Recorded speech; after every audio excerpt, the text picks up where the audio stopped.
नमस्कार, मैं हूं अजय कुमार और आप देख रहे हैं देसी अड्डा। आज हम बात करेंगे चुनावी चर्चा में देसी अड्डा के संपादक राकेश तिवारी जी के साथ और समझने का प्रयास करेंगे एक नए लोकसभा के बारे में, और वो लोकसभा है समस्तीपुर। तो आइए हम समझते हैं समस्तीपुर के चुनावी गणित और वहाँ के विकास के बारे में, वहाँ के भौगोलिक स्थिति के बारे में। तो इन सारी चीज़ों पर हम विस्तृत चर्चा करते हैं और उसका विश्लेषण करते हैं राकेश तिवारी जी से। तो राकेश जी नमस्कार, स्वागत है आपका। धन्यवाद आपको। क्या हालचाल है समस्तीपुर का? देखिए, समस्तीपुर बिहार का एक बहुत अति महत्वपूर्ण लोकसभा क्षेत्र है और ये आजकल चर्चा इसलिए है क्योंकि समस्तीपुर लोकसभा क्षेत्र से मुख्यमंत्री नीतीश कुमार के मंत्रिमंडल में शामिल 2 मंत्रियों के पुत्र और पुत्रियां चुनावी मैदान में हैं। जी, बड़ा दिलचस्प वहां मुकाबला हो रहा है कि जीतेगा कोई या हारेगा कोई, लेकिन जीत नीतीश कुमार के मंत्रिमंडल के सदस्य की ही होगी, क्योंकि एक मंत्री के बेटे कांग्रेस पार्टी के चुनाव टिकट पर चुनाव लड़ रहे हैं और दूसरे मंत्री की बेटी लोजपा के टिकट पर चुनाव लड़ रही हैं। तो पूरी बातें हम आपको बताएंगे कि क्यों समस्तीपुर इतना महत्वपूर्ण हो चला है, वो सब बातें बताएंगे। लेकिन उससे पहले आपको बता दें कि आखिर इस समस्तीपुर जिस लोकसभा क्षेत्र की हम लोग बात कर रहे हैं वो इतना महत्वपूर्ण क्यों है। समस्तीपुर सुर्खियों में तब आया था जब 1975 में ललित नारायण मिश्रा की हत्या जी बिल्कुल, इसी समस्तीपुर के स्टेशन पे कर दी गई थी। उस समय पूरे देश में ये सुर्खियों का विषय बना था। दूसरा, 1990 में जब लाल कृष्ण आडवाणी राम रथ यात्रा लेकर निकले थे गिरफ्तारी तो हुई। इसी समस्तीपुर में उनकी गिरफ्तारी लालू प्रसाद यादव ने कराई थी। इसको लेकर भी समस्तीपुर सुर्खियों में रहा। समस्तीपुर के पितौजिया गांव में ही कर्पूरी ठाकुर का जन्म हुआ था, जिसे आजकल हम लोग कर्पूरी ग्राम के नाम से जानते हैं। बिल्कुल, तो बिहार के मुख्यमंत्री समाजवादी नेता, वैसे मुख्यमंत्री होना बहुत मतलब बिरले है। ये सब लोग नीतीश कुमार, लालू प्रसाद यादव, सब लोग उनको अपना कहते हैं कि उन्हीं के हम मार्ग पे चलते हैं।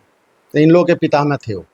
हाँ, तो आरक्षण के मामले में सबसे पहले उन्होंने ही पिछड़ों दलितों के लिए आवाज़ बुलंद की, उठाई, काम भी किया। उस कर्पूरी ठाकुर का जो जन्म स्थान है वो समस्तीपुर है। अब समस्तीपुर में ही जो आप देखते होंगे कि बिहार की पॉलिटिक्स में खैनी का बहुत महत्व है। बिल्कुल, बिना खैनी ठोके काम चलता नहीं है, न नेताओं का न कार्यकर्ताओं का। मैंने एक चुटकी खैनी में अनजान आदमी से भी दोस्ती हो जाती है। तो वो खैनी जहाँ का बिहार का जो सबसे महत्वपूर्ण है सरैसा, जी जी, तो सरैसा में जिस खैनी की खेती होती है वो खैनी उस समस्तीपुर जिले में ही पड़ता है। तो इसलिए समस्तीपुर का एक हर दृष्टिकोण से महत्व है। इस बार चर्चा में समस्तीपुर क्यों है, इन सब चर्चाओं के अलग जब लोकसभा चुनाव हो रहा है तो चर्चा में इसलिए है कि इस बार नीतीश सरकार के 2 मंत्री आमने सामने हैं। कांग्रेस प्रत्याशी के रूप में यहाँ पे सन्नी हजारी चुनावी मैदान में है। अब सन्नी हजारी कौन है? सन्नी हजारी नीतीश सरकार के मंत्रिमंडल में शामिल महेश्वर हजारी के पुत्र हैं, जो प्रखंड प्रमुख भी रहे हैं। इनके दादा राम सेवक हजारी भी कई बार विधायक रह चुके हैं, एक बार सांसद भी रहे हैं। तो उस समझिए कि पूरा परिवार है, दादा से लेकर पोता तक अब ये राजनीति में जा रहे हैं। समस्तीपुर सुरक्षित क्षेत्र हो गया है, तो अब यहाँ से दलित चुनावी मैदान में उतरना है। तो वैसी स्थिति में सन्नी हजारी चुनावी मैदान में है, अपनी विरासत की लड़ाई लड़ रहे हैं, जिसको भाजपा कहते हैं ना कि विरासत में तो दादा से मिला है। और ये राम सेवक हजारी के पुत्र महेश्वर हजारी कौन है? ये राम विलास पासवान के चचेरे भाई। राम सेवक हजारी 8 बार विधायक रहे, सांसद रहे। तो उनके बेटे महेश्वर हजारी और उनके बेटे सन्नी हजारी कांग्रेस के प्रत्याशी के तौर पर चुनाव लड़ रहे हैं। सन्नी हजारी रामविलास पासवान की पार्टी जो उनके पुत्र चला रहे हैं रामविलास लोजपा रामविलास, उसके भी ये दावेदार थे, लेकिन उधर से टिकट कटा तो कांग्रेस ज्वाइन कर लिए और अब इन्हें टिकट मिल गया। तो ये है। अब दूसरा जो कैंडिडेट है लोजपा का, उसको भी, उसके बारे में भी जरा जान लेते हैं कि क्यों चर्चा में है ये क्षेत्र। तो लोजपा से जो दूसरी उम्मीदवार हैं यहाँ पे, जिनके बीच में कांग्रेस से सीधी टक्कर है, वो है शांभवी चौधरी। अब शांभवी चौधरी कौन है? शांभवी चौधरी नीतीश सरकार के मंत्रिमंडल में शामिल अशोक चौधरी की पुत्री है। अशोक चौधरी प्रदेश कांग्रेस के अध्यक्ष भी रह चुके हैं। जनता दल यू में ज्वाइन करने के बाद नीतीश कुमार के सबसे करीबी मंत्रियों में एक, जनता दल यू के भी वो बहुत कद्दावर नेता हैं, नीतीश कुमार से करीबी मतलब उनका रिश्ता है। और ये अशोक चौधरी कौन है? अशोक चौधरी भी के पिता महावीर चौधरी भी इस बिहार के बड़े दलित नेताओं में से एक थे। पासी जाति से ही लोग आते हैं। लेकिन जो शांभवी चौधरी है वो लेडी श्री राम कॉलेज दिल्ली से पढ़ाई की है जी। और इनकी शादी जो है वो किशोर कुणाल जी के पुत्र सयान कुणाल से हुआ है। अब किशोर कुणाल भूमिहार जाति से जी। तो अब ये समझिए कि कितना मिक्सचर मामला है। सबको विरासत में मिला हुआ है राजनीति, और इन दो विरासत परिवारों की राजनीति बीच में टकरा रही है। इसीलिए महत्वपूर्ण है, क्योंकि शांभवी के पिता भी, उसने भी बचपन से राजनीति में देखा है, दादा से लेकर पिता तक, और सन्नी हजारी भी दादा से लेकर पिता तक को राजनीति में देखे हैं। तो राजनीति का हर दाव ये लोग जानते हैं। और इसी दाव पर जब समस्तीपुर लोकसभा क्षेत्र को कसौटी पर जब कसा जाता है तो पता चलता है कि यहाँ लड़ाई बड़ा कठिन है, दिलचस्प है, मजा भी आ रहा है। तो अब समस्तीपुर के बारे में थोड़ा जान लेते हैं कि समस्तीपुर में 6 विधानसभा क्षेत्र है। कुशेश्वर स्थान, हयाघाट, कल्याणपुर, वारिसनगर, समस्तीपुर और रोसेरा। ये 6 विधानसभा क्षेत्रों को मिलाकर समस्तीपुर लोकसभा क्षेत्र है। और इस लोकसभा क्षेत्र में 14 में चुनाव जीते थे रामचंद्र पासवान, लोजपा के टिकट पर, रामविलास जी के भाई, रामविलास पासवान के भाई। 19 में भी रामचंद्र पासवान यहाँ से चुनाव जीते थे जी। लेकिन उनकी मृत्यु हो गई।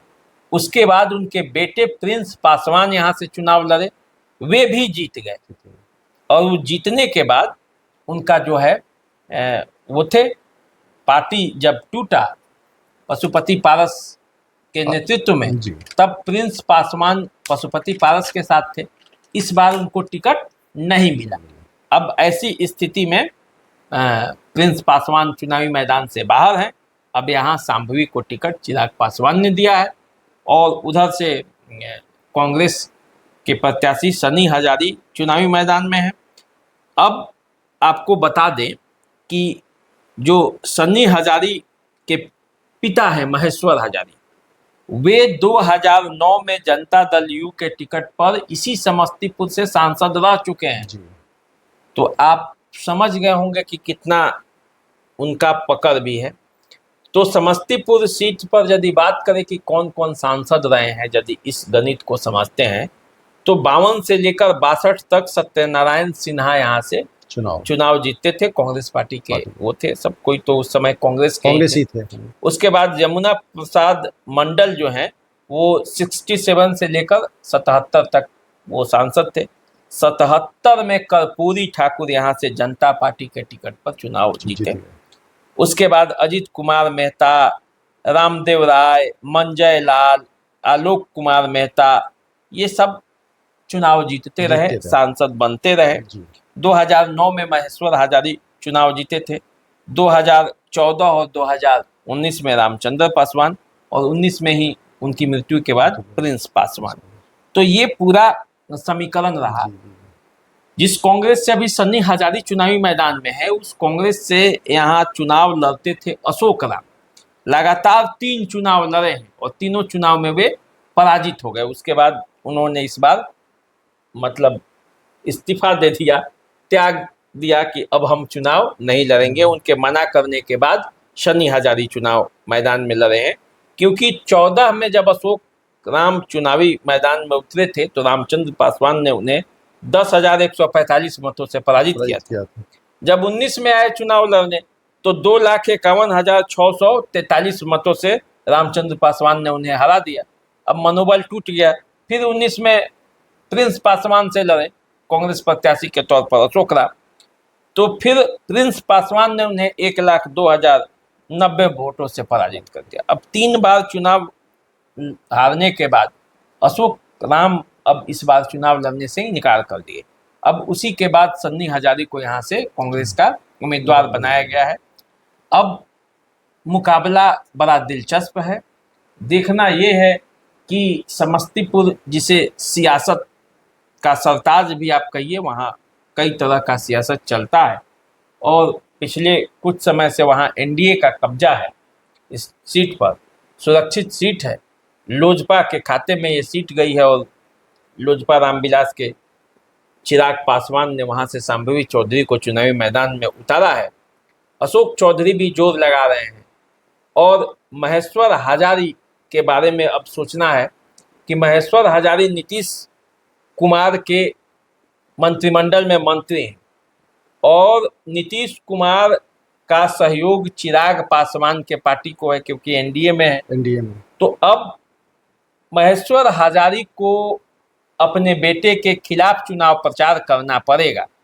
अब महेश्वर हजारी क्या कदम उठाते हैं, हालांकि उन्होंने इनकार किया है कि वो नीतीश कुमार के नेतृत्व में वो आस्था रखते हैं, नीतीश कुमार के बताए हुए रास्ते पर ही वे नहीं तो चलेंगे। एक पिता के नाते महेश्वर हजारे अपने पुत्र को जितना चाहेंगे, जीतते हुए देखना चाहेंगे, या एनडीए के उम्मीदवार को जीतते हुए देखना चाहेंगे?